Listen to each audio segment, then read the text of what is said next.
The Maharaja Sayajirao યુનિવર્સિટીના સત્તાધીશોની લાલિયાવાડી ફરી એકવાર સામે આવે છે. વિદ્યાર્થીઓને અલગ અલગ પ્રકારે તકલીફો પડી રહી છે. એ પાર્કિંગની તકલીફ હોય, એ અસુવિધાની તકલીફ હોય, એ સફાઈની તકલીફ હોય કે પછી કોઈ પણ. ફરી એકવાર જે કેમ્પસ છે રમતગમત માટે ત્યાં લાઇટ જ નથી. સાંજ પડે લાઇટનો અભાવ છે. તેઓ દ્વારા કહેવામાં આવ્યું છે કે આ લાઇટ બંધ થતાની સાથે સાંજ પડે અમે ક્યાં રમીશું. મિત્રો, અલગ અલગ પ્રવૃત્તિઓ, અલગ અલગ રમતો આ પેવેલિયનમાં રમાય છે.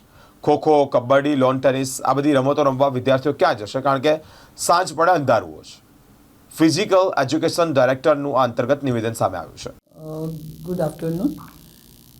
आपने जो कहा उसके बारे में थोड़ा सा मैं आपको ब्रीफ करना चाहूँगी.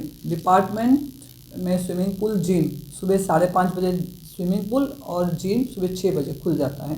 उसके साथ ही पूरे ग्राउंड अवेलेबल होते हैं बच्चों के लिए. सुबह से बच्चे रनिंग करने आते हैं. बड़ौदा के कुछ और लोग भी बच्चे जो होते हैं जो कंपटीशन में जाते हैं वो भी रनिंग करते हैं. और बाकी जो भी बच्चे अपनी अपनी गेम खेलना चाहते हैं सबको ही अलाउड है. सुबह सभी कोर्ट खुले होते हैं. टेनिस, वॉलीबॉल, बास्केटबॉल, हॉकी, जो भी गेम है. और दूसरा है जो आप मुझे रात की बात कर रहे हैं, तो बच्चे का जिनका क्लास शाम 5 बजे तक है तो 5 से 6:30 मतलब 7 बजे तक बच्चे अपना आके खेलते हैं.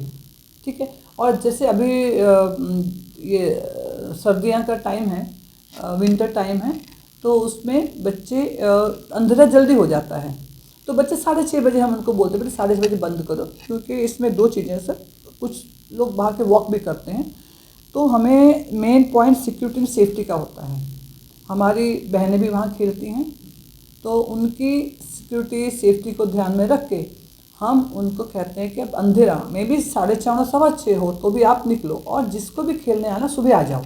और हमारे पास हमारा पूरा स्टाफ जो है, जो इंचार्ज ऑफिसर इंचार्ज है गेम के, अगर उनको लगता है तो उनको प्रैक्टिस करवानी है तो हम अपना बंदोबस्त करके पूरा अपना प्रैक्टिस करवाते हैं. जैसे कोई टीम जाती है, इंटर यूनिवर्सिटी पार्टिसिपेट करने जाएगी, खेल महाकुंभ जाएगी, तो हम अपने हिसाब से हर बच्चों से बात करके जो टीम इंचार्ज हैं वो अपना उनकी प्रैक्टिस करवाते हैं.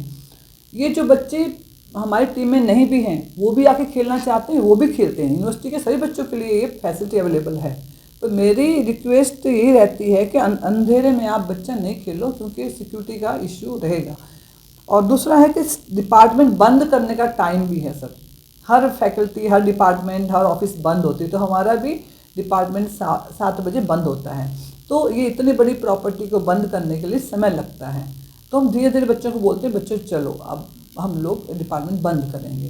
तो अभी ऐसा अगर आप कहो को लाइट नहीं है तो जब पूरा लाइट होती है गर्मी में तो बच्चे 7:30 बजे तक भी खेलते हैं. और जहाँ तक ये फ्लड लाइट की बात अगर आप करना चाहते हो तो फ्लड लाइट जब हमें चाहिए तब हम चालू करके बच्चों को खिलाते हैं. और दूसरा है कि अभी बायोमेट्रिक भी आ गया है तो हम स्टाफ को ऐसा रोक नहीं सकते. जो स्टाफ अपने टाइम से आता है, बायोमेट्रिक करता है, अपने टाइम से चला जाता है. तो मेरा ऐसा कुछ कंसर्न ऐसा लगता नहीं है कि इसके कारण किसी को खेलने को नहीं मिलता है. और किसी बच्चे को कोई इश्यू है तो मेरे से आके मिलेगा तो मैं उसका सॉल्यूशन उसको दे दूंगी. मैम, जैसे आपने सिक्योरिटी की बात बताई, इतनी बड़ी सुरक्षा यानी इतनी बड़ी यूनिवर्सिटी है और सुरक्षा की बात है तो क्या सिक्योरिटी कर्मचारी कम पड़ रहे हैं? हाँ जी, मेरे को तो कम पड़ रहे हैं. मेरा इतना बड़ा ग्राउंड है. आप पीछे एनसीसी की तरफ से भी जाली हैं, वहाँ भी टूट जाते हैं कई बार, हम इन्फॉर्म भी करते हैं. और फ्रंट में भी एक सिक्योरिटी होती है. 2 सिक्योरिटी से नहीं चलेगा. हमें ज़्यादा सिक्योरिटी की ज़रूरत है और प्रॉपर सिक्योरिटी की ज़रूरत है. और मैडम, आपने सिक्योरिटी की बात की, किस तरीके के सिक्योरिटी इश्यूज आ रहे हैं? क्योंकि यूनिवर्सिटी के गाइडलाइन के हिसाब से कोई भी व्यक्ति अगर यूनिवर्सिटी के अंदर प्रवेश करता है तो आई कार्ड उसके पास में होना चाहिए और आई कार्ड चेक होना चाहिए. आपकी बात सही है. ये ग्राउंड है, स्पोर्ट्स का ग्राउंड है. अभी हमारे एक्स स्टूडेंट भी हैं, वो भी आते हैं, वो किसी कंपटीशन में पार्टिसिपेट करते हैं. तो तब ऐसा हम नहीं कह सकते कि ये क्लासरूम है कि आप चले जाओ. हम उनको, क्योंकि हम सबकी हेल्थ अच्छी हो, अपने मोदी जी का भी है फिट इंडिया का प्रोग्राम, तो इतने ज़्यादा स्ट्रिक्ट हम नहीं रहते हैं. जो हमारे एक्स स्टूडेंट है वो रनिंग करने आते हैं, पुलिस डिपार्टमेंट रनिंग करने आता है, खेलने आता है हमारे पास.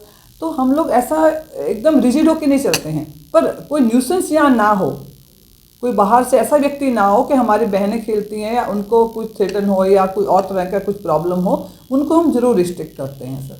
मैम कई स्टूडेंट ने ऐसा भी बताया हुआ है कि रात को हम प्रैक्टिस करते हैं, अंधेरा होता है, एक ही स्ट्रीट लाइट चालू होती है, उसकी वजह से हम जो वॉलीबॉल बास्केटबॉल खेलते हैं तो हम इंजर्ड भी होते हैं। सर वो बच्चों को मेरे पास आप ज़रूर भेजिएगा, क्योंकि हमारे ही बच्चे हैं, उनकी सेफ्टी और सिक्योरिटी का पहले हमें कंसर्न है, उसके बाद में हम जो भी कुछ उनके लिए ज़रूरत होगी वो कर देंगे। बच्चे सुबह ज़रूर खेलने आ सकते हैं, हम जैसे आपको पहले ही बताया सुबह 5 साढ़े 5 बजे ग्राउंड खुल जाता है, तो जो बच्चे शाम की क्लास है उनके लिए सुबह भी अवेलेबल है ग्राउंड। और सिक्योरिटी बढ़ा के शाम के टाइम भी प्रैक्टिस, अभी खेल महाकुंभ भी आ रहा है, सरकार भी प्रोत्साहन कर रही है खेल को, तो क्या सिक्योरिटी बढ़ा के अभी नाइट में भी प्रैक्टिस करने के लिए ऐसा कुछ? सर जैसे क्लासरूम होता है वैसे ये अपना ग्राउंड भी है, तो एक तो स्टाफ का भी अपना टाइम होता है, तो स्टाफ अपने हिसाब से मतलब अपने जो यूनिवर्सिटी का टाइम दिया हुआ है उसके हिसाब से हम बच्चों को प्रैक्टिस कराने के लिए स्टाफ कोचिज़ या जो भी ऑफिसर इंचार्ज है वो प्रैक्टिस करवाते हैं। अब कोई बच्चा ऐसा ही कहे कि मेरे को तो आप तो 8 बजे टाइम है, मैं नौकरी करके आया कुछ करके आया, तो वो तो आप बताइए मुझे कोई भी क्लासरूम में कैसे कोच सकता है। जो टाइम टेबल है वो टाइम टेबल के हिसाब से बच्चों को आना पड़ेगा, और कोई इश्यू नहीं है। ये हम बच्चे हमारे बहुत आते हैं, अगर किसी बच्चे को प्रोग्राम मैं यहाँ बैठी हूँ यूनिवर्सिटी की तरफ से, मैं आपको बिल्कुल ये कह रही हूँ, एक बांयधरी दे रही हूँ कि कोई बच्चे को कोई प्रॉब्लम होगा ही नहीं। जो बच्चे को प्रॉब्लम आप हमारे पास भेजिएगा, हम हमारे बच्चे हैं, उनसे हम आप अच्छे से बात करके हम उनका जो प्रॉब्लम है सॉल्व भी कर देंगे।